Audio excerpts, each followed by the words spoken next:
Hey everybody, welcome back to D&D tonight. This is going to be our sort of like our second course tidbits tonight. There we go. Yeah, we there's an aesthetic here, so it's tidbits. And basically we're just going to kind of hang out, talk about everything, how you guys felt. Really quick shout out to Requiem and Corporate Streams. Wouldn't be able to put this show on without you all. And thanks to our special guests, especially you, Laurel. Like, you hopped in, and I appreciate you. And you were great. And you picked, like, I think my favorite Warlock patron. Yeah, I'm gonna say my favorite Warlock patron. So, chef's kiss, so good. Thank you. The genie. It's a genie. Basically, like noble genie. I think it just came out like. Yeah, it's like an unearthed arcana, which is which material. Okay. I'm not gonna say who doesn't like unearthed arcana content, but I will say he usually stands in my spot. So.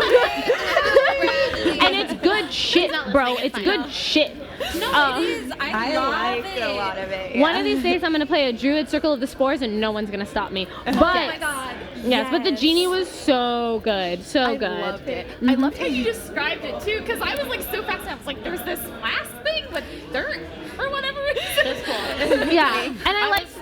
Just looking at that content recently, and I was like, wait, that's a really cool twist. I didn't know what you were doing, and it was great. And like it wasn't like it's like a lamp. Like you were like, no, it's a Dwarven Flask. Like that's just my people. That's just what we do. Like I love that. But did you guys all have fun? Yes, That was was fun. great. I'm not gonna lie, when you introduced Junie and then she started telling us, like, I actually teared up a little. And I was like, okay, I can't cry on stream, but I might was once cry upon on a time stream. a theater major.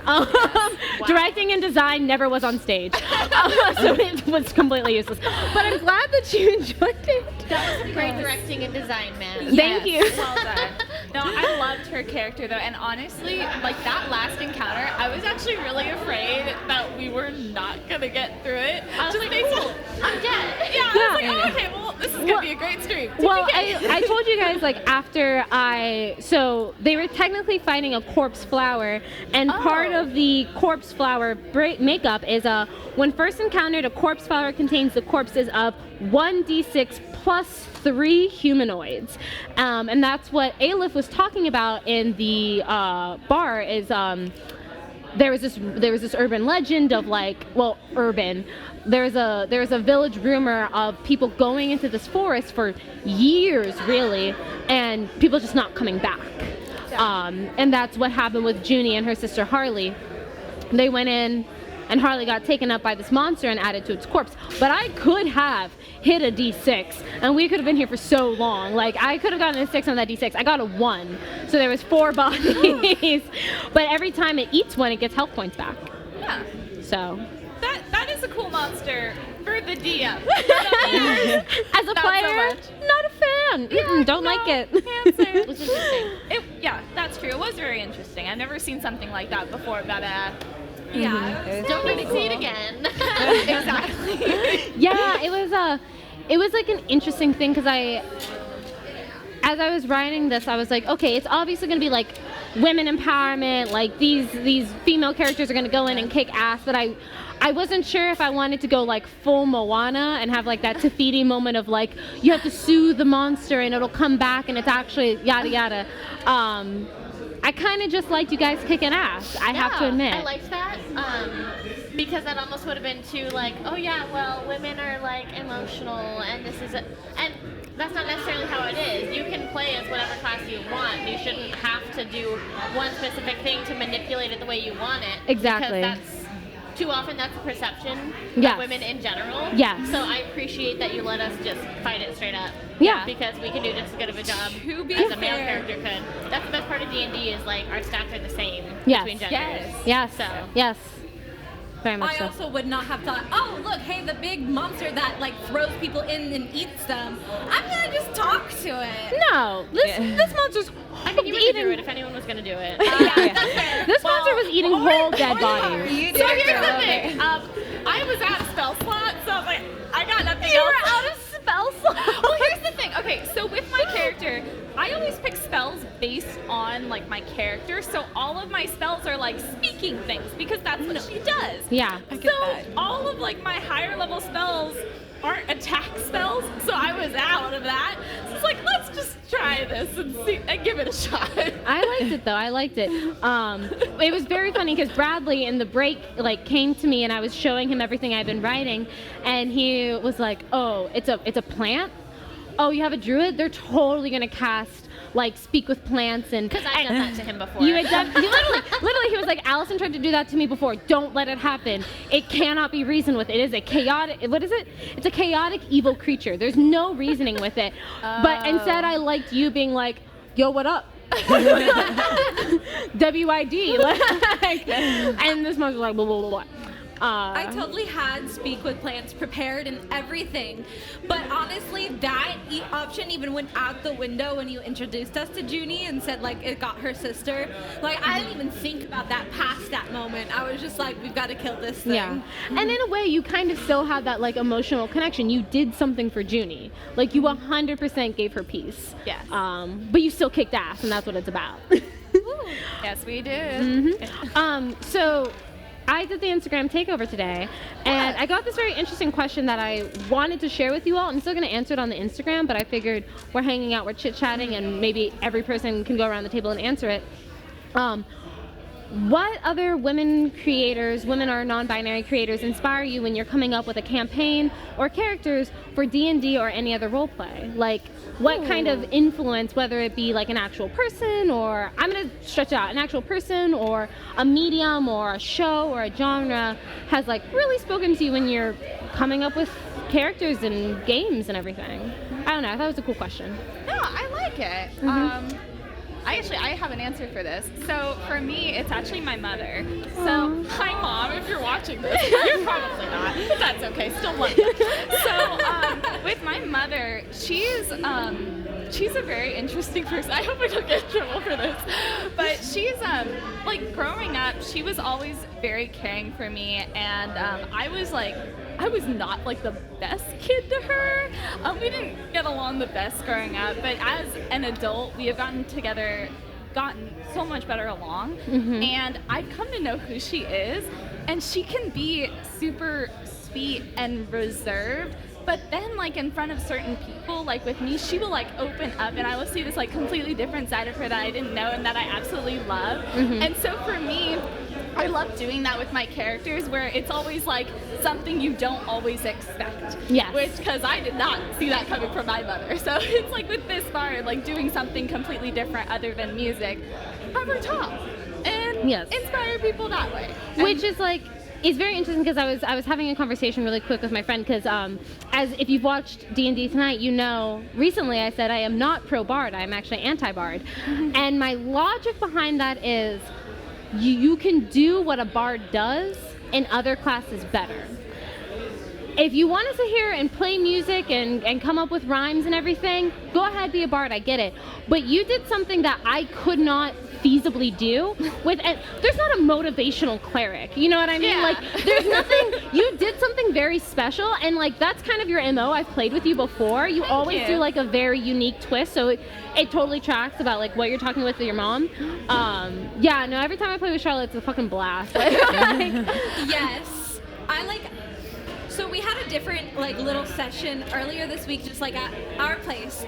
And when Bradley said he was bringing Charlotte, I was so excited. It's every time. Like, yes, I love playing with her so much because you're so much fun. And so I was really excited when I got the sneak peek of your character for today. And so I was just like, oh my God, Sunday is going to be so much fun. It's going to be a blast. That was so great. I just love it. Does anybody else want to talk about like where they get their inspiration for their characters and stuff? One of my favorite female creators is actually a TV show producer and runner, Sarah Gamble. Nice. She has worked on Supernatural. She's worked on The Magicians. Oh, lit. Yeah. I get a lot of fantasy inspiration no matter what I'm playing. The Magicians has given me a lot of like fantasy inspiration. Supernatural gave me a lot of inspiration when I was working on Monster of the Week as a keeper. I think that she's helped create a lot of cool fantasy content, and it's cool to see a woman out there working on things that could be considered more nerdy. Yeah. Because a lot of guys seem, especially in nerd culture, people seem to have an ownership over, oh, well, you don't know this as well as I do, so you're not a real fan. Yeah. And they start quizzing you just because you have boobs. Yeah, Like, the gatekeeping is ridiculous. Yeah. yeah. So I think, I don't know, that's my short answer. She's a big inspiration for me like because it. it's cool to see somebody kicking ass as like a storyteller. Yes, I love that. I've pulled from a lot of different things for D&D characters, but one that I keep always coming back to for D&D and also characters I've done for film and television is Alice in Wonderland. I just always go back to her often, just because her like, I love the whimsical side of it, but also like the independence and rebelliousness and like going out on her own and just like kind of like conquering it and the like lack of fear. I really love. I will like, a part of me will always like relate to Alice because whenever I think of her, I always think of, I often give myself good advice, but I very seldom follow it. Which is like Adventurer 101. Like every adventurer is like, I shouldn't, but I'm going to. And the honesty, I love the honesty. Yeah, it's super cool. I love that. Nice. I love picking names. Like, We share that in common. Yes, picking names from strong female characters. Like, I'm currently in another campaign. I'm playing a fighter, Unearthed Arcana, like, subclass. And I picked the name Kita. Shameless plug, we're doing an Atlantis-inspired one-shot soon. But I picked Kita because I thought, like, it's such a great name, and the character is just such a great character. She's so strong and independent, and, like, that's kind of what I want to be. And being a fighter, that's also kind of I mean, what our you first are. introduction to Kita in the movie is terrifying. Yes. Like, she's like she is out for blood, and I love that for her. But no, that's dope. That's super cool. And then another one is something that, like, went to once at Bradley's house, and it was like a little gnome warlock, and her name was Elphaba because I just love Wicked so much, and she's such a good character.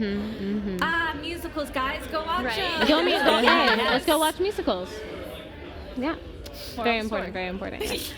Moral. Yeah, I guess. Does anybody have like a favorite moment, a moment they want to brag about in this like little campaign? And yes, brag about it. You know what? So one type of feedback that I've gotten as a character is like trying to make things a little bit more interesting. Like whenever I like play, especially spellcasters, I tend to stick to one specific spell, and so I try to diversify it. So I love that I was able to use Magic Mouth, because when I saw that, I was like, I know I can use this and it will be great. And so I'm so happy that I just got to use that. Okay, so really quick, the thing that's haunting the headmistress at night after the vicious mouth is the fact that she couldn't help that student that got attacked. So well, now I feel bad. so like a little lore behind it, because I am going to flex my muscles. The reason that the school is called the Three Laurel Institute is because it is based off of the myth of Daphne and Apollo. Allison just starts crying in the corner. Basically, Daphne was a nymph, and she was being chased by Apollo, and as she ran away, she was begging her father to help her. He couldn't do anything.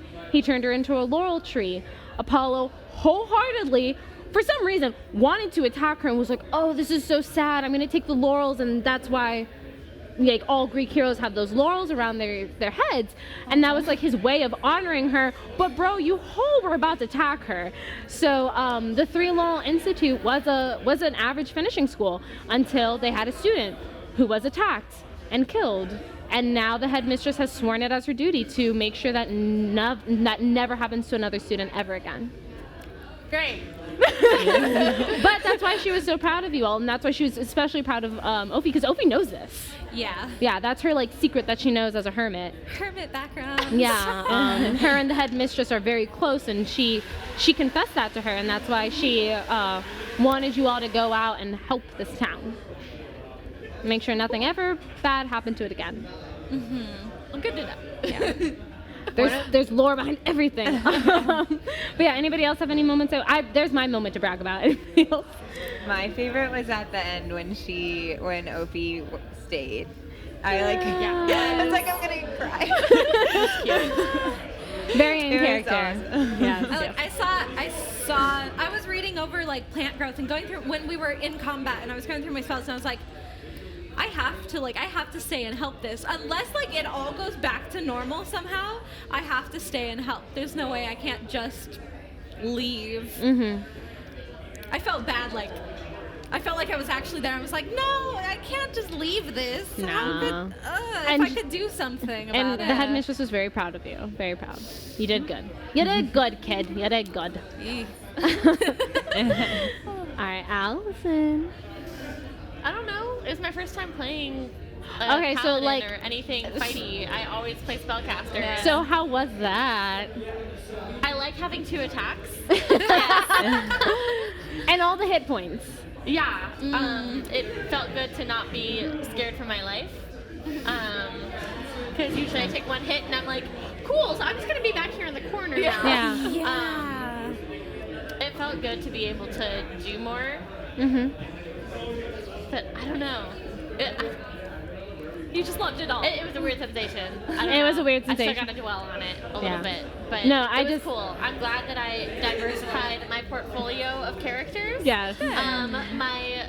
All the characters I have played in the past could probably make up a party now that I have a consistent fighting type. So. Because you have an artificer with a rogue subclass. So you have an artificer / rogue. You have a wizard, A wizard. a druid, and yeah, you've got your health. You've got your stealth. You've got your and a bard rogue now. yeah. So. You've got your metagaming with Rowan. Oh my gosh. Wow. And a bard. So yeah. Yeah. Let's go. Let's do it. Allison plays a party. Allison plays one-on-one session. Where I love also do. No. Yike-roonies. All by myself. Don't wanna be. What was your favorite part?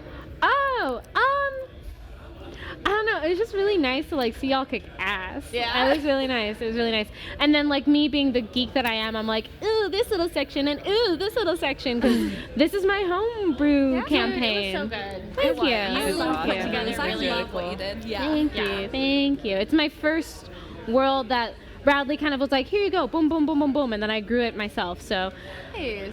yeah, like a spore in my room. You have cultivated it well. Yeah. It is growing and it is thriving. It is. All We're those developing it. mushrooms. So but many mushrooms. but like, I don't know. I think it was kind of nice to see you guys just like absolutely destroy those bandits. That was very good for me. It was awesome. Killing someone by hitting their balls. Yeah, there's That's something- pretty fun. That just hits different, you know? Like, it was just the flavor in that was very good. Happy International Women's Day. Happy International Women's Day! But yeah, thank you all so much for playing. I hope you enjoyed it. Thank you for watching. Thanks for hanging out with us. And like I've mentioned before, hang out with us again. Check us out. Follow us on Instagram, YouTube. Check out our Facebook page. All those lovely things.